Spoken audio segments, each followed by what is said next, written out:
So hey guys, welcome to another movie review. For today's movie review, I'm going to talk about the film This Is the End. It's a pretty recent film. I filmed this roughly a week after the film came out. It is the latest Evan Goldberg film, and Seth Rogen actually co-directed this film also. So in This Is the End, you guys, this is actually loosely based off of a short film called Jay and Seth versus the Apocalypse that Seth Rogen and Jay Baruchel took on really early on in their acting careers. But in this film, uh, Seth Rogen and a bunch of real life celebrities basically play themselves in the movie. And James Franco, he has this huge house party. Everybody's invited. All these big name celebrities are there. We have like Emma Watson and Craig Robinson and Jonah Hill and a bunch of names we would recognize from all these big comedic titles of movies. Um, Michael Cera is another example also. So basically, Seth Rogen and Jay Baruchel, they kind of get bored at this party. Everybody's having a good time. Jay Baruchel's kind of having these issues with, getting into big crowds and interacting with people. So him and Seth Rogen go to the gas station and go pick up some cigarettes and some snacks and everything else. But around this time, they are witnessing basically what looks like almost an alien invasion at first, or an apocalypse, and big craters are forming and lava is forming, and so people don't quite know what's going on, but it almost looks like the world is ending. So they head immediately back to James Franco's house, since that's the biggest and most safest shelter they can find from that gas station. And everybody's leaving the party now. They're going back to their homes immediately since this big apocalypse is happening. And basically, we have Seth Rogen, Craig Robinson, Jonah Hill, Danny McBride, and a bunch of other celebrities. They're all staying at James Franco's house until the coast gets clear to go back to their homes and continue on with their lives, is what they're hoping. And throughout the rest of the film, we basically get these celebrities trying to survive in this house with whatever James Franco has in it, and basically trying to figure out, is this an apocalypse? Is this going to have an end to it? Is this, the end of their lives, or just the next step of their lives with this big disaster that went on? So there's a bunch of things that these guys have to try to answer while also trying to survive within James Franco's house. So this is the end, you guys. It was an okay film. There was a lot of things that I liked about it. There's also a lot of things that I didn't like about it. So for the positives and negatives, I liked that the celebrities got to play themselves in this film. I thought it was very clever. Who better to play Seth Rogen than Seth Rogen? Uh, if you recognize any of these films that these guys were in at one point, more than likely you're going to recognize the role they have in this film. Seth Rogen plays the stoner. Jonah Hill plays the nice guy. Jay Baruchel plays the guy that nobody likes. Danny McBride plays the jerk, just like he does in several other films. James Franco's the artsy fartsy guy, like he has in other films, and like how people view him in real life. So, however you recognize and perceive these celebrities, more than likely that's the character they portray in this film, since they're asked to play themselves in this film. Danny McBride was very good in this. He was actually one of the funnier characters in the film, I thought. He's been in some other good films too, like Due Date and all other things like that. But this film, I thought, was a very good performance from him, much better than like Your Highness and some other stuff that he's done. But he was very funny in this. Like I said, he kind of added a whole new dimension to the film. He was just kind of the jerk, but because he was the jerk, he also added more dimension to the film. There were some goofy survival scenes in here, and I almost wish there was more of these scenes, like the guys fighting over a Milky Way within James Franco's house.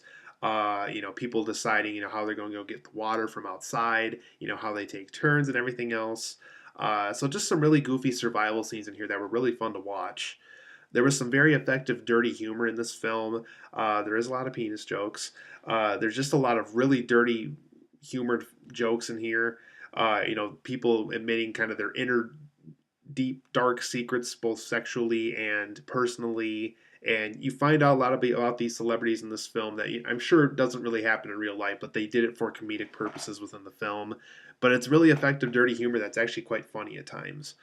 There is a lot of laugh out loud moments in this film. It's definitely not a film where if you're kind of like me, you just kind of laugh in your head throughout the film. But in this film, you'll probably laugh out loud because there is some moments in here that are both really funny and really dirty, and you're just kind of one of those things like, wow, I couldn't believe they said that on a public theater. This is both a positive and a negative. There's some demonic characters in this film. The CGI is very good about for those characters. That's the positive. But the negative that I'm also going about to get here soon is I didn't like this darker half of the film. So even though it was great that we had these really good looking CGI characters, just like I didn't want the film to go that direction. So that's it's both a positive and a negative for me.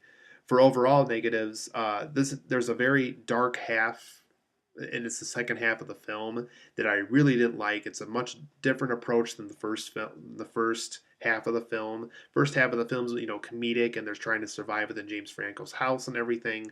This second half is very dark. It almost feels like a spoof of The Exorcist and a spoof of Rosemary's Baby. Who those who have seen that, just a very dark approach that just kind of ruined what the film was originally meant to be. The film loses its momentum after a while. It's just like, okay, it's funny, it's funny, it's funny, and then after a while it's just like, okay, now that the whole playing themselves thing is getting kind of old. This is getting kind of old. This is getting kind of old.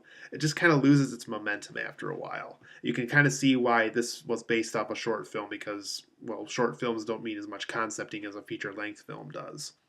Uh, the film loses a story direction after a while. You just kind of wonder, is this a film about being good to other people? Is this a film about uh, us finding out about the real personal part of these celebrities? Is this about getting rid of the evil and in with the good? It just kind of loses a direction after a while. And by the time the film was over, it's just like I kind of asked myself, what really was this film about? This film, I didn't like when the film, like I said before, it kind of goes into the dark second half of the film. I didn't like how the film turned into kind of this dark horror spoof, kind of spoofing these horror films where for those who watch horror films are going to be familiar with. I didn't like how it was just kind of a spoof of that. There's a lot of cannibalism jokes in here, and once again, I really wasn't into that. It kind of turned me off to the film. So overall, guys, I do give This Is the End a 7.5 out of 10. I know it's not as good as what other people are saying about it, but like I said, I think with a better script, with a better second half of the film, with a script that didn't feel so demonic after a while and so evil and so cannibalistic and so dark to the point where you almost wonder if it's meant to be funny anymore or not. Just a lot of missed opportunities here. So like I said, 7.5 out of 10 for me. It's only okay. It has its moments for sure, specifically in the first half, but as soon as that second half starts, it really goes downhill and it goes a much darker route than you want it to go in. So this is the end, you guys. It's probably a better rental than a theatrical experience. It's just really not worth the $8 to go see this in theaters. If you can rent it for Redbox for $1, that'd definitely be the way to go if you really wanted to see this film. It's not one of Seth Rogen's better films. It's not one of James Franco or Jonah Hill or Danny McBride's. Well, acting wise, it was Danny McBride's better acting performances. But like, I didn't think this film was as good as Due Date, for example, a film he was a part of. So, like I said, you guys, this film was okay. Nothing really spectacular here. Like I said, probably the more interesting part of the film was the celebrities playing themselves, but even that got a little old after a while. So it's okay, you guys. I kind of disagree with Rotten Tomatoes' score for this one. I really don't think it deserves 84%. Um, it's an okay film, but don't rush out the theater to go see this one either.